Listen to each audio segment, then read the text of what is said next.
Good evening. Thank you for staying. I know you guys have been sitting a long time, but I'm really excited to present my senior capstone topic on international legal loopholes of the Geneva Conventions. So a little bit about this topic. The United States' use of legal gray areas and loopholes in international law has created my real-world problem: the ability to bypass human rights protections and humanitarian law while maintaining the facade of legality. These practices weaken the integrity of legal systems, and when powerful nations exploit ambiguities, they allow others to follow.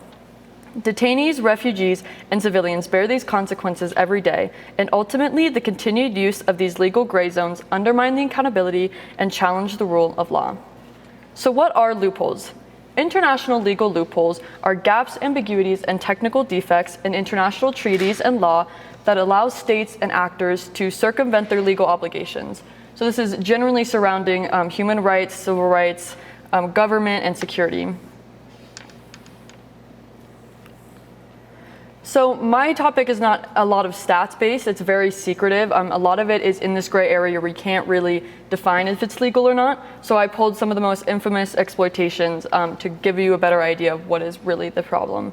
So the Geneva Conventions. The Geneva Conventions were strengthened and expanded after the horrors of World War II, when millions of civilians were killed, prisoners were abused, and basic human rights were ignored on a massive scale.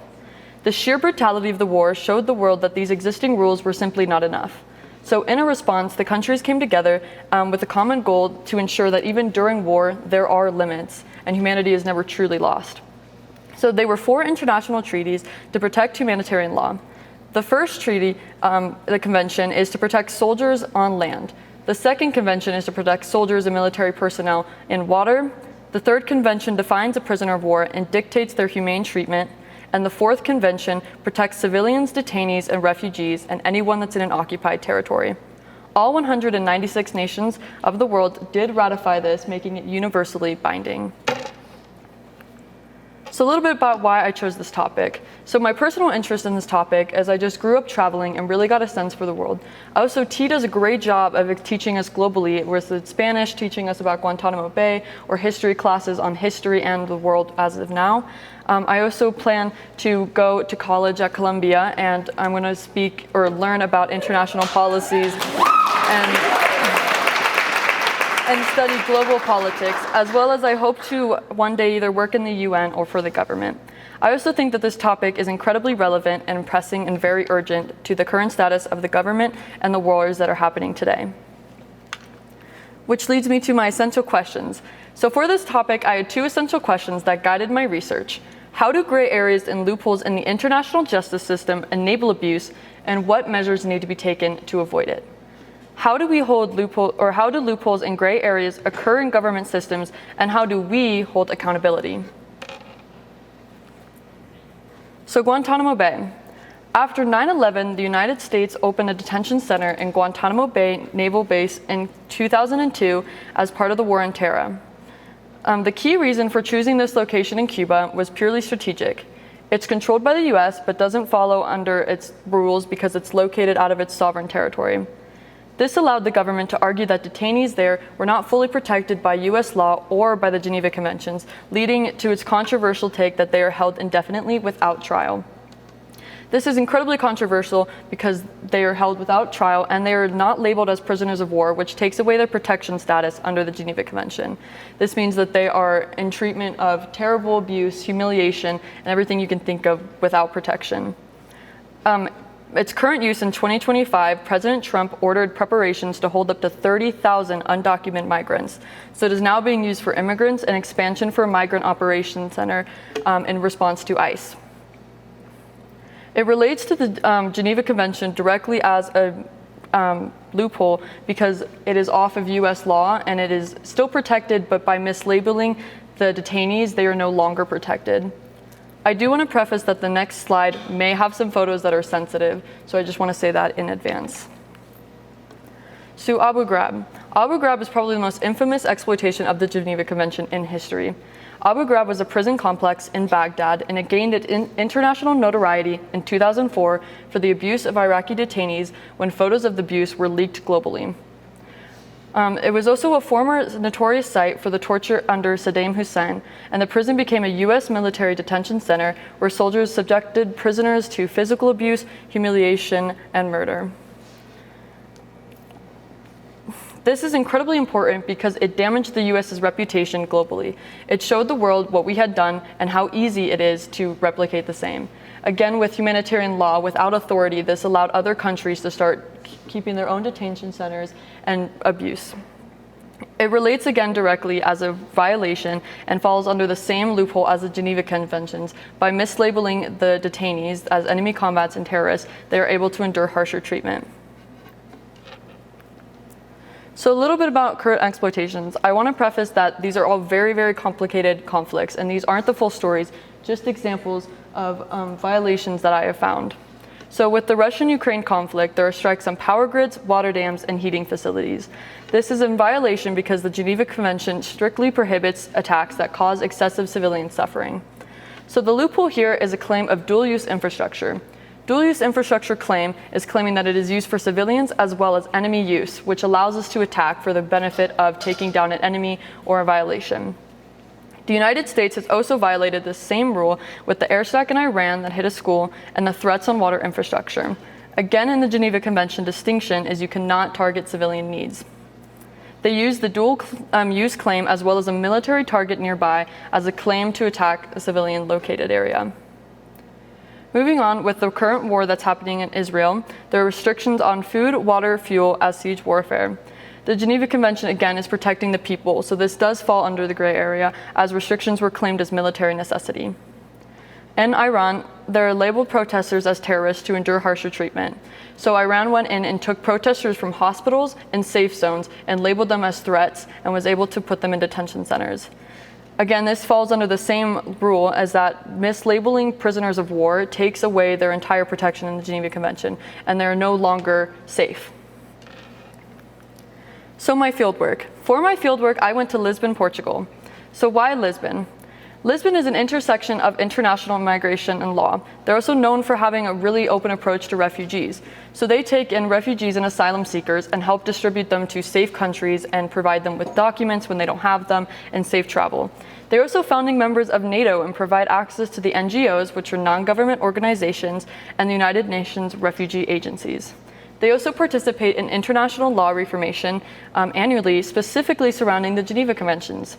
It's currently supplying its military bases to the US to aid against Iran, which makes them relevant in the world right now. So for my experts, the first expert that I met with in Lisbon is Constanca Urbana de Sousa.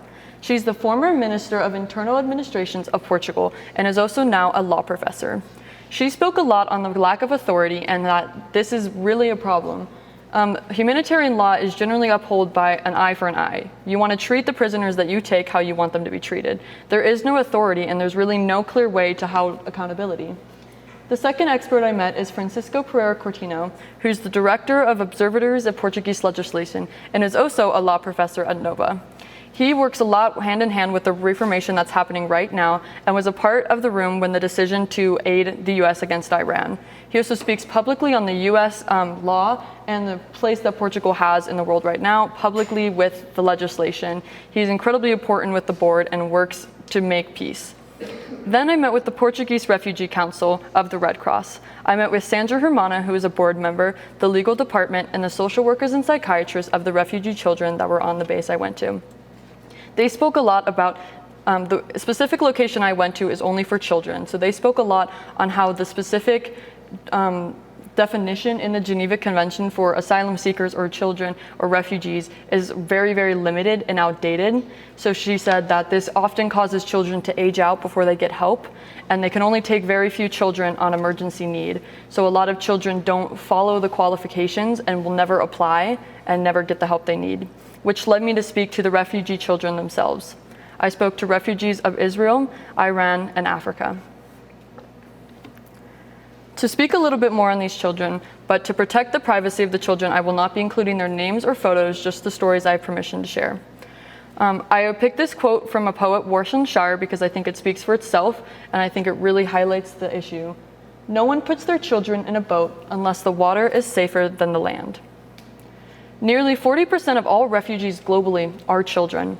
They are the ones most affected by the decisions that they didn't make. Portugal hosts tens of thousands of refugees, and like I said, is stated as a very, very safe destination for the asylum seekers.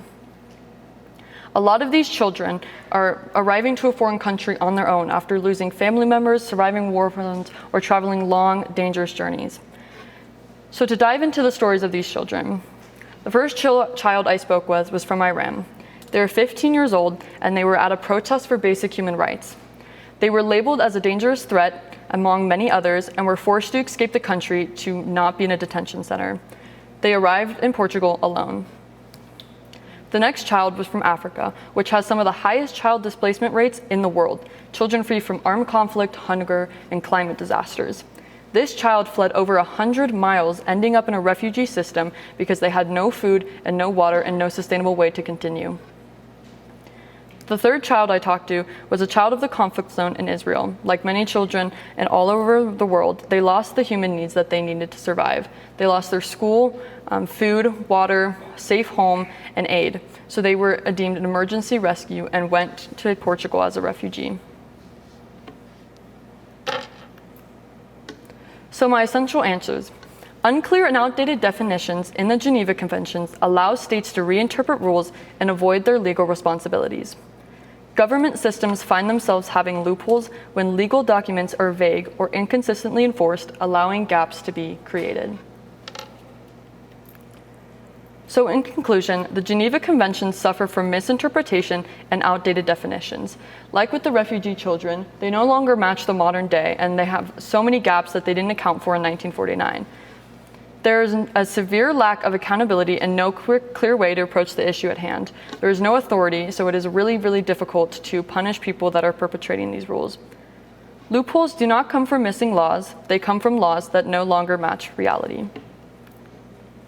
So my final product was a proposal. I proposed the periodic review protocol to the Geneva Conventions. I sent this protocol to the U.S. Ambassador of the United States, Mike Waltz for the UN, the International Committee of the Red Cross, the United Nations Human Rights Counselor, and a senior legal officer at the UN that I met at Columbia.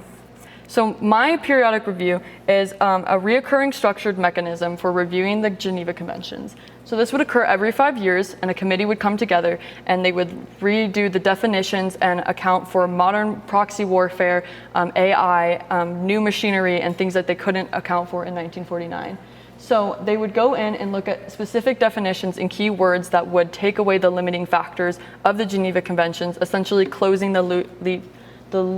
international gaps and loopholes, which would make it accessible. And by continuing to do this every 5 years, we will no longer, or essentially no longer, run into the issue of it being outdated. So what you can do, all I can ask you to do is stay educated. As US citizens and voters, I just hope that you are affiliated with what goes on in the world. I've included resources like BBC News, the New York Times, the United Nations. These are all great resources to stay educated on top of what's happening.